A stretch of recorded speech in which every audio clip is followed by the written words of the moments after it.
It's Wednesday, August 9th, 2023, and I'm Dave Sobel. 3 things to know today. Zoom's complex relationship with hybrid work, what their office policy reveals.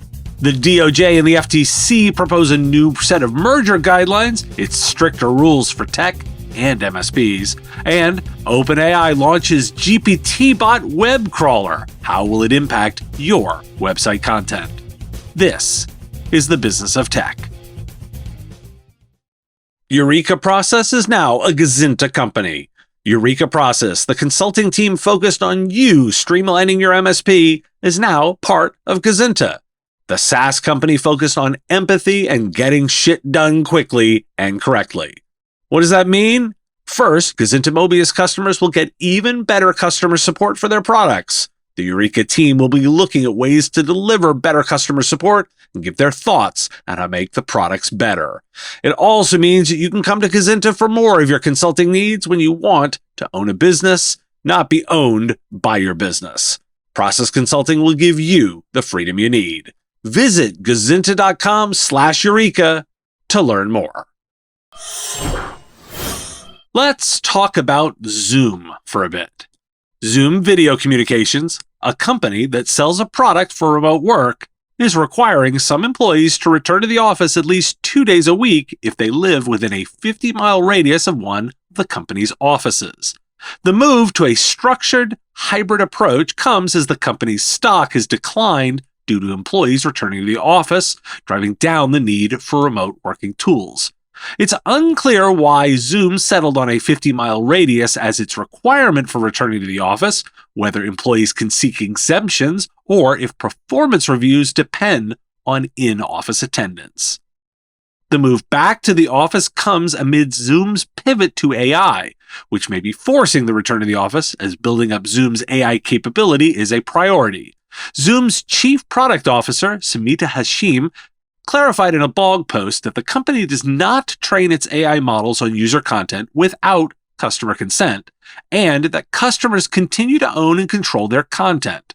This comes after a report highlighted changes to Zoom's terms of service that gave the company broad control over user data for AI work.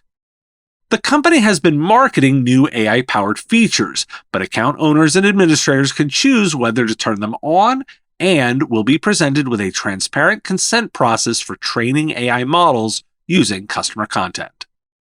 Zoom has launched a new asynchronous video tool called Zoom Clips, which allows users to record, edit, and share video clips without joining a meeting.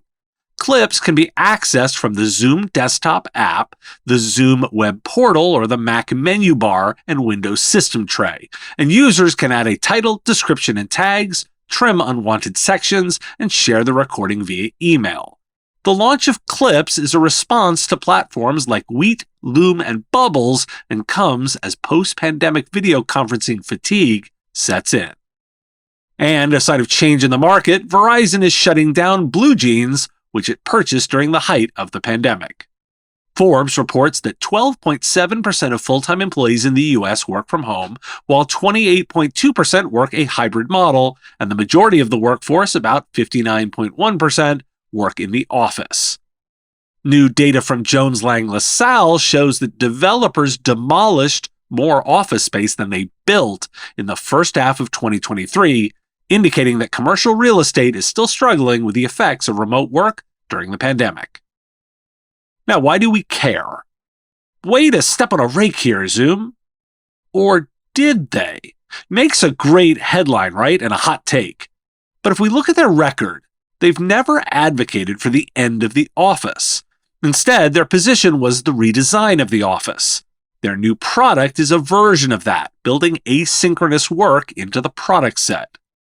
The rationale for the new policy is that the office is now a social space, but only 1% of Zoom's staff made regular, voluntary trips into the office as of last September. I find that the insight.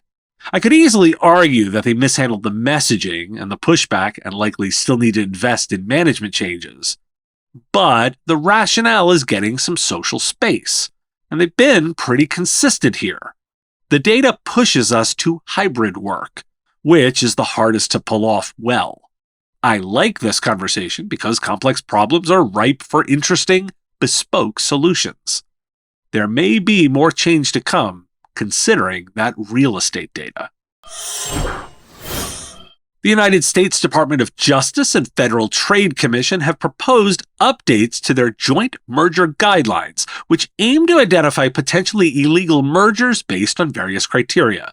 The guidelines emphasize the strict enforcement of antitrust policies against private equity firms, big tech companies, and managed services providers. The guidelines include 13 different guidelines, some relevant to tech companies and MSPs, such as mergers not entrenching or extending a dominant position and examining a pattern or strategy of growth through acquisition. Guideline 7 of the Merger Guidelines draft warns against dominant firms acquiring smaller firms to reinforce entry barriers during technological transitions. Guideline 9 examines a pattern or strategy of growth through acquisition by examining the firm's history and current or future strategic initiatives. As a result, some of the biggest MSPs, such as IBM and Accenture, may face litigation for frequently acquiring smaller firms. The guidelines will be open to public comment until September 18th, 2023. Why do we care? MSPs should comment and seek clarification on any existing language that jeopardizes or muddies the waters for existing MSP partnerships and upcoming deals. The ambiguity surrounding unlawful serial acquisitions raises questions for MSPs, particularly regarding the similarity of acquired companies' products and services, the number of acquisitions needed to complete a series, and the impact of global mergers and acquisitions on federal litigation. As the generative AI market matures, larger tech companies and MSPs may seek M&A opportunities with smaller AI firms. Still, they will likely face more significant regulatory scrutiny than in past tech acquisitions. OpenAI has introduced a new web crawler called GPTBot, which can be blocked by website administrators using the robots.txt file or by blocking the IP address. The crawler is intended to improve the accuracy and capabilities of OpenAI's AI models, but website admins must take proactive measures to prevent GPTBot from accessing their sites. Some have speculated that OpenAI's move could be a way to lobby for anti-scraping regulation or defend against future actions. However, data already collected by the crawler could still be subject to scrutiny. Why do we care? Do you and your customers care about your website content being used by ChatGPT? There are pros and cons here. You may want to assist the bot's knowledge. You may find value in its understanding of your market and recognize that you have no privacy or IP concerns. Or you may have concerns about any of these issues. This is a smart opening to discussions with customers relevant to what's happening in the field. Yes or no to GPTBot. Are you struggling to hire top talent for your MSP? What if a team of senior technicians screened thousands of remote MSP candidates so you could review the best of them on video, only interviewing candidates you already like? Supported Venture handles your recruiting, HR, and onboarding needs, hiring only the best English-speaking talent from around the world.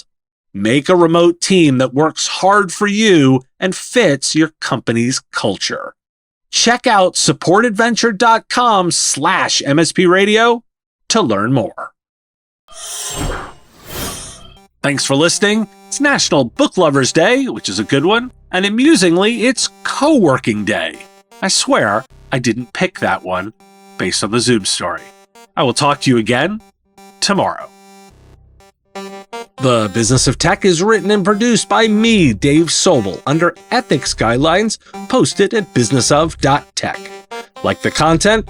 Support the show at patreon.com/MSP Radio or buy our Why Do We Care merch at businessof.tech. If you want to reach our listeners, visit mspradio.com/engage. Part of the MSP Radio Network.